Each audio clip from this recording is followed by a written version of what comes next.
Next topic हम देख लेते हैं most probable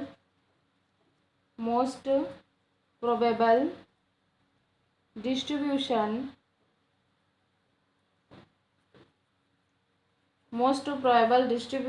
and Maxwell Boltzmann distributions,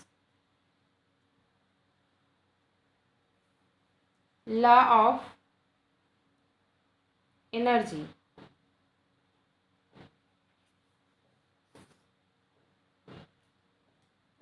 most probable distributions and Maxwell Boltzmann distribution law of energy में हम consider करेंगे एक सिस्टम पर। क्या कंसीडर करेंगे? Consider a system. एक सिस्टम है जो कंटेन करता है एन पार्टिकल्स को, एन पार्टिकल्स कंटेन करता है और हैविंग अ टोटल एनर्जी। इस पार्टिकल्स को सिस्टम कंटेन करता है और सिस्टम के अंदर इस पार्टिकल्स की जो हैविंग एनर्जी होगी वो टोटल होगी, total capital E T.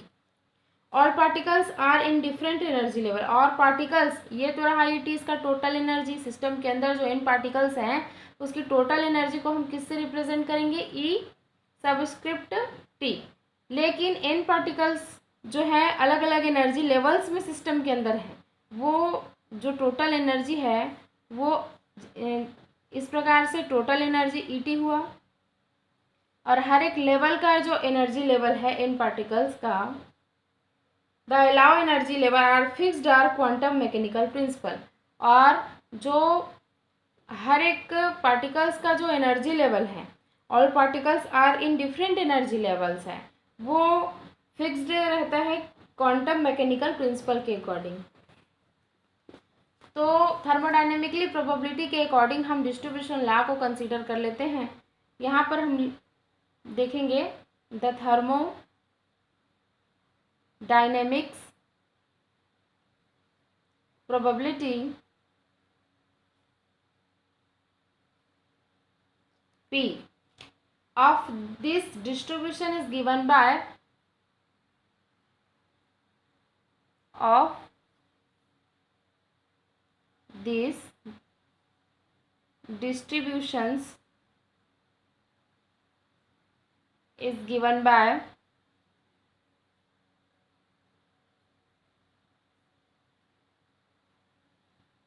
n factoration upon pi n i factoration। Both side हम लॉग लेंगे, बोथ साइड लॉग लेंगे तो लॉग क्या हो जाएगा? p इज इक्वल्स टू क्या हो जाएगा? Log factorisation n minus summation of log n i factorisation को रिप्रेजेंट किया। अब since n us also n I are very large, we can apply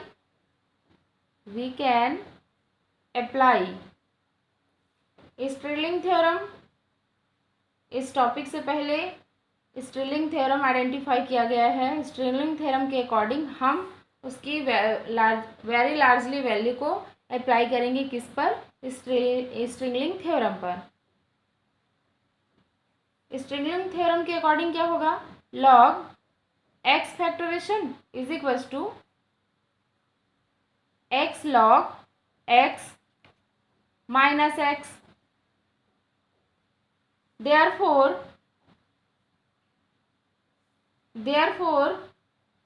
log p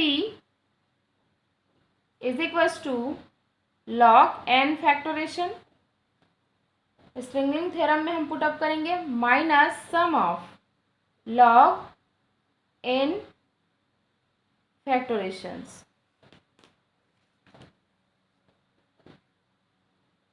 again हम क्या कर सकते हैं, इसको कैसे रिप्रेजेंट कर सकते हैं? n फैक्टोरेशन में है तो n log n कर सकते हैं, माइनस n कर सकते हैं, minus n log n minus n कर सकते हैं स्ट्रिलिंग थ्योरम के according.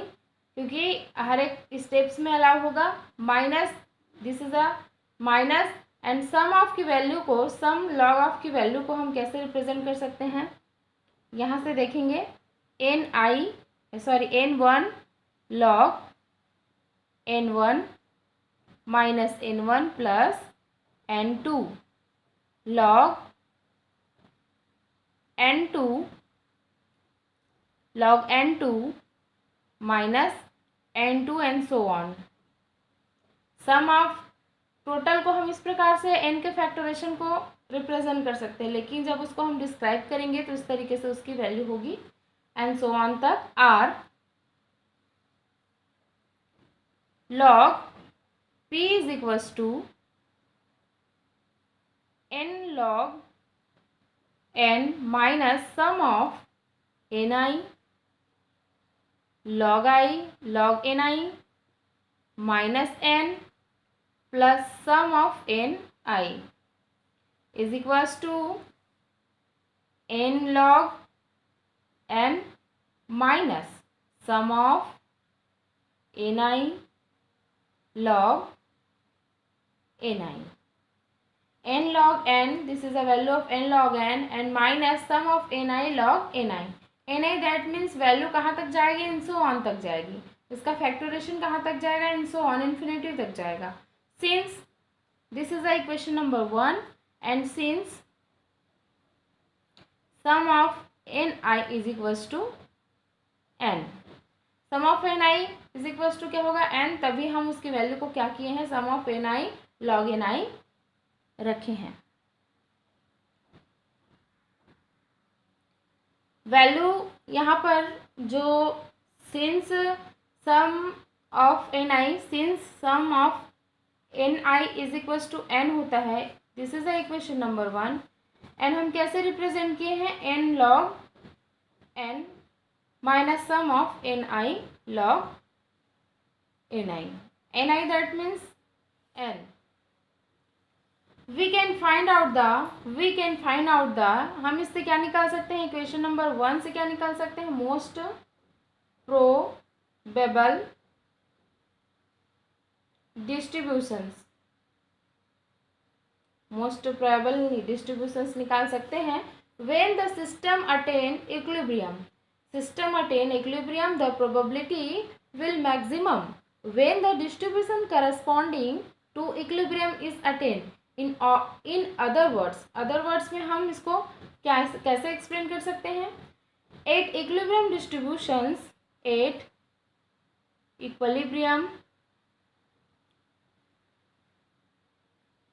Distributions the magnitude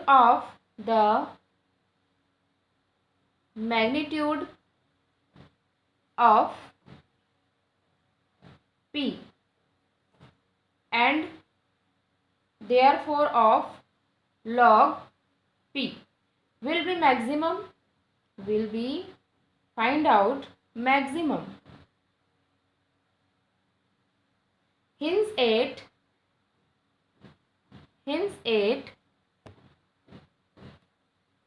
equilibrium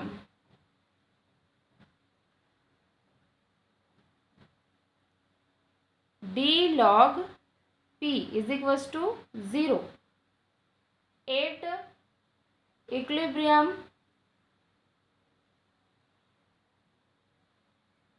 equation 1 can be written as, हम d log p के फॉर्म में, जिसकी वैल्यू इक्विलिब्रियम पर 0 होगी, उसके फॉर्म में इक्वेशन नंबर 1 को कैसे राइट कर सकते हैं, रिटर्न अस। कैसे रिटर्न करेंगे देखते हैं। यहाँ पे क्या लिखा है हमारा, log p is equals to n log n minus sum of ni log ni, this is the equation number 1।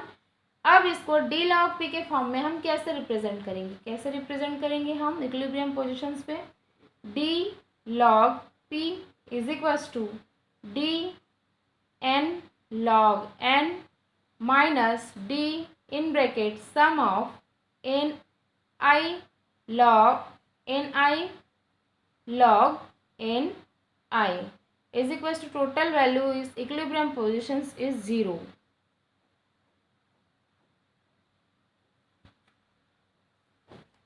That is कैसे करना है, अब इसको हमको वैल्यू देखना है, इसकी वैल्यू 0 के बराबर है, तो ये वैल्यू 0 हुई। अब बची आपकी इतनी वैल्यू। अब इस वैल्यू में आपको डी एन लॉग एन और d sum of log n i, तो हम क्या करेंगे, इसकी वैल्यू को लिखेंगे यहाँ पे d sum n i log n i is equals to क्या लिखेंगे 0।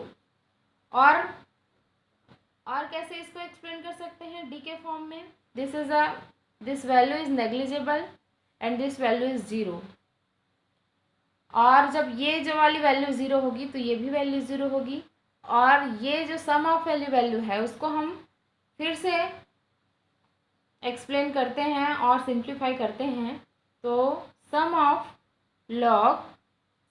Log n i, this is a d n i log n i, तो क्या हो जाएगा, n i as it is रहेगा, डी एन आई हो जाएगा plus sum of d n i is equals to 0।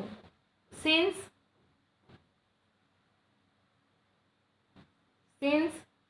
Some of n i is equals to n is equals to क्या हो जाएगा, constant value, constant, therefore sum of d n i is equals to 0।